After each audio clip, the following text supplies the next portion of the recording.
part's about playfulness. Letting go. Stopping the drama. And especially dramatizing the drama. It's one thing to have drama, life is what it is.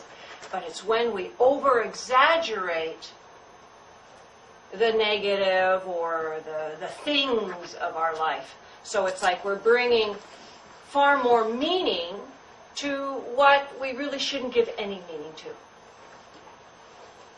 These are all lessons. They're all things to bring you closer to yourself.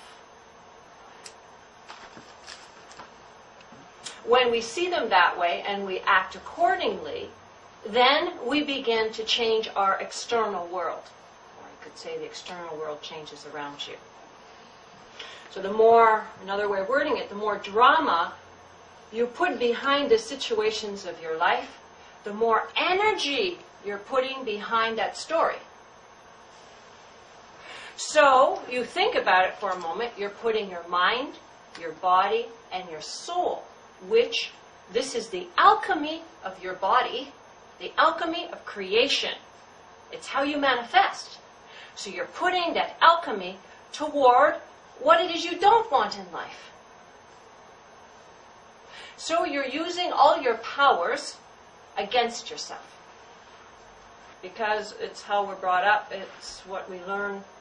We're creatures of habit, so we perpetuate what we've learned from our parents, family, and friends. Each person on this planet is a mini alchemist. We're all using these abilities, or you could say abusing them even. Would probably be a proper way of saying it. If you don't have anything good to say, say nothing. That's a good saying.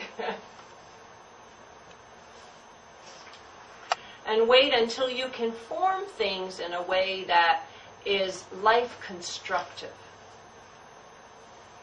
life enhancing, life affirmative. So even though you may need to say something that seems to be negative to somebody, find a way to spin it that it will be a positive instead of a negative.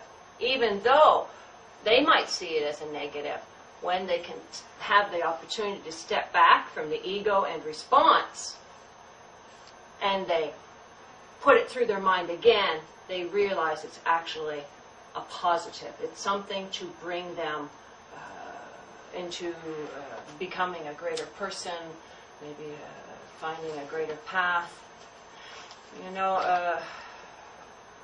When we're in relationship of friends or in relationship with another, many times you could say that maybe your partner or you are nagging or pushing or being negative.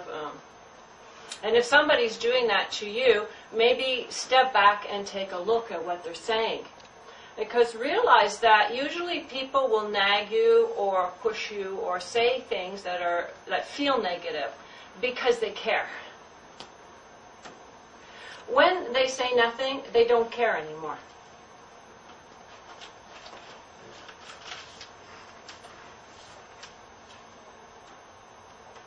And that's important to note.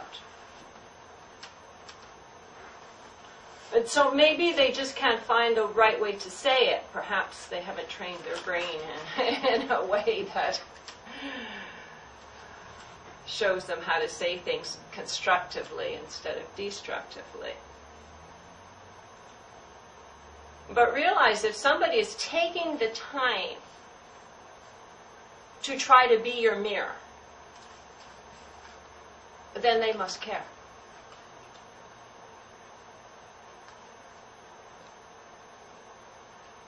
Again, it's when they don't care that they don't take the time.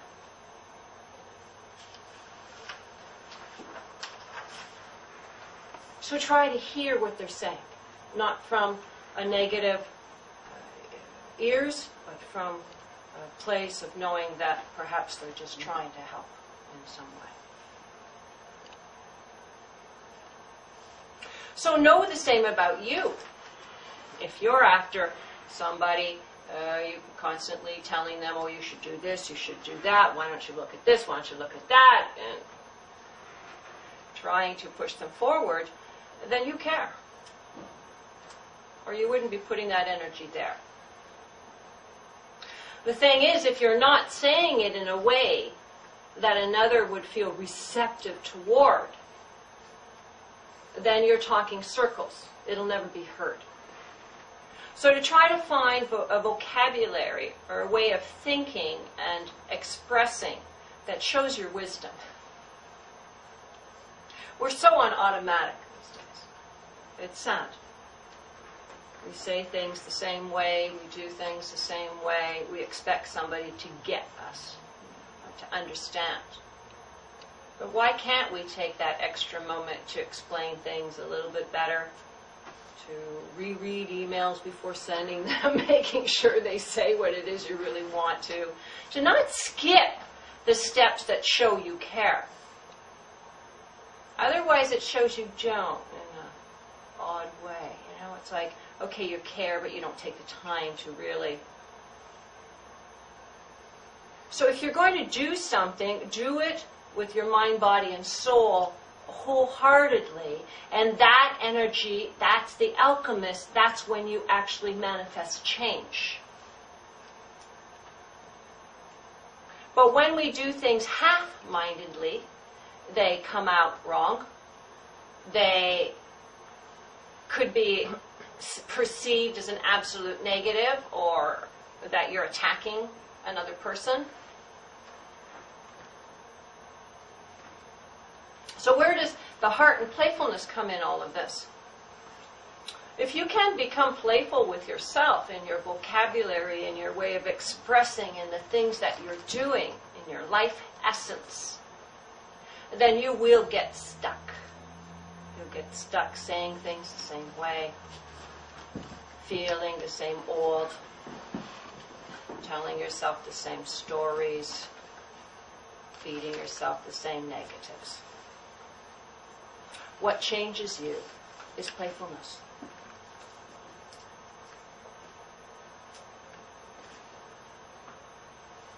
It changes everyone.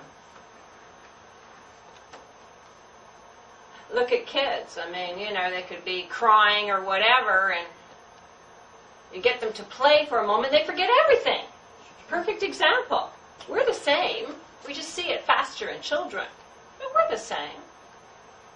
So when something's really got you bogged down or feeling limited, or you can't say things the right way, you can't express properly, then play. Go into playfulness. Whatever is playfulness for you. How do you play? What is it that's playful for you? And that's important to identify. Otherwise, how can you go do it if you don't know what that is? It's important. You know, we get locked into life and we forget how to play. And there's nothing more destructive to your health and to your heart than not playing. There's nothing that'll take you down faster. Nothing that'll make you old and grumpy and brittle faster. Without playfulness, depression sets in. The world seems dark. And it feels as though you're at the mercy of every wind that blows. You need to play. You need to laugh. It's a biological necessity. The heart closes when life becomes mundane. Sameness makes it mundane. This is the great thing about playfulness. It breaks up the patterns. It breaks up the old. It shakes you out of your sleep. It's puts you into spontaneity, creativity,